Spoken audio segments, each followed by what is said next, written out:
Dándole seguimiento a lo que exponía el día de ayer, quiero soltar esta pregunta: ¿qué hay detrás de todos los esfuerzos de las organizaciones abortistas para imponer su agenda? Tenga seguridad que no es para complacer a un grupito de gritonas con pañuelos verdes que rayan paredes y lanzan bolsas de agua o de pintura. Ayer les hablé sobre el caso fabricado por estos grupos denominado Caso Beatriz, con el que buscan utilizar a la Corte Interamericana de los Derechos Humanos con el fin de que dicho organismo condene a El Salvador y declare el aborto como un derecho humano, obligando a los estados de la región a legalizar este genocidio.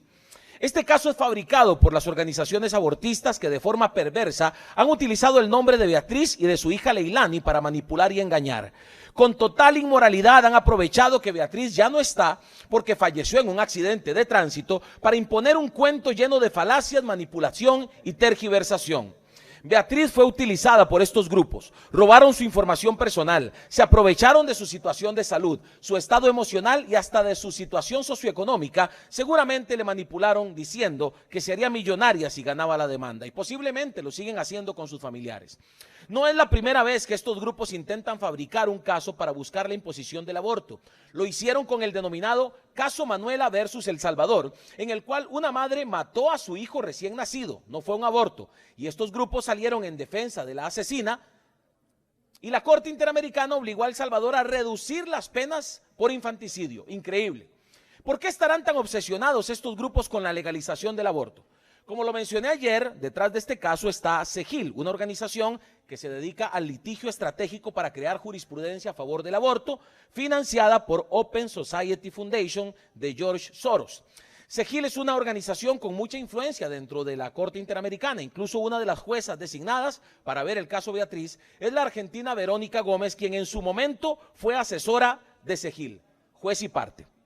También han participado en la fabricación de esta manipulación la Colectiva Feminista para el Desarrollo Social, que es una organización que recibe fondos de la Fundación Ford y de la red de clínicas abortistas más grande del mundo, la Federación Internacional Planned Parenthood, con aproximadamente 50.500 franquicias.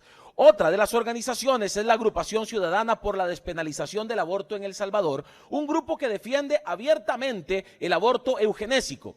Los defensores del aborto eugenésico están, por ejemplo, a favor del aborto de niños con síndrome de Down, a propósito de hoy, Día Mundial de las Personas con Síndrome de Down. También debo mencionar a la empresa IPAS, que se especializa en formar personal médico sobre procedimientos de abortos en el continente, y además está vinculada con la comercialización de aspiradores para realizar abortos caseros. Todo lo estoy exponiendo ahí en las pantallas. Claramente no les importa la salud o la vida de las mujeres. No les importa los riesgos que implica el uso de estos aparatos. El afán de estas organizaciones es sostener un negocio que mueve millones a cambio de la muerte de personas inocentes, a quienes se les quita el derecho humano fundamental, el derecho a la vida, y han encontrado en la Corte Interamericana el vehículo para lograr su propósito. Por eso, en el marco del comienzo de estas audiencias que se dan mañana, legisladores, autoridades y funcionarios de los estados de la región presentaremos en la Corte Interamericana una declaración conjunta en defensa de la Convención Americana sobre Derechos Humanos, donde exhortamos a la Corte a que su decisión sea ajustada a la realidad de los hechos y la interpretación auténtica de la Convención Americana sobre Derechos Humanos, que establece una protección general, no particular o limitada, de la vida desde la concepción. Y le recordamos que los derechos humanos se promocionan y protegen respetando el Estado de Derecho y la ley, no violentándolos. La Corte Interamericana debe abstenerse de adoptar posiciones activistas. En cada una de sus curules, compañeros y compañeras, hemos colocado una copia de esta declaración.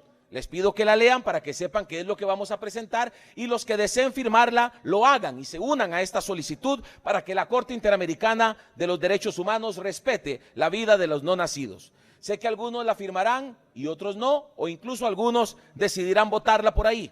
Pero hoy tenemos la oportunidad de demostrarle a los costarricenses nuestra disposición de defender la vida, que no solamente es un discurso oportunista de campaña o para que se elija en la defensoría al candidato de su preferencia. Vamos, por supuesto, a contarle a todos los costarricenses en su momento cuáles diputados firmarán esta declaración que presentaremos mañana, para que a los costarricenses les conste quiénes son los legisladores que dicen no al aborto y sí a la vida. Muy buenas tardes.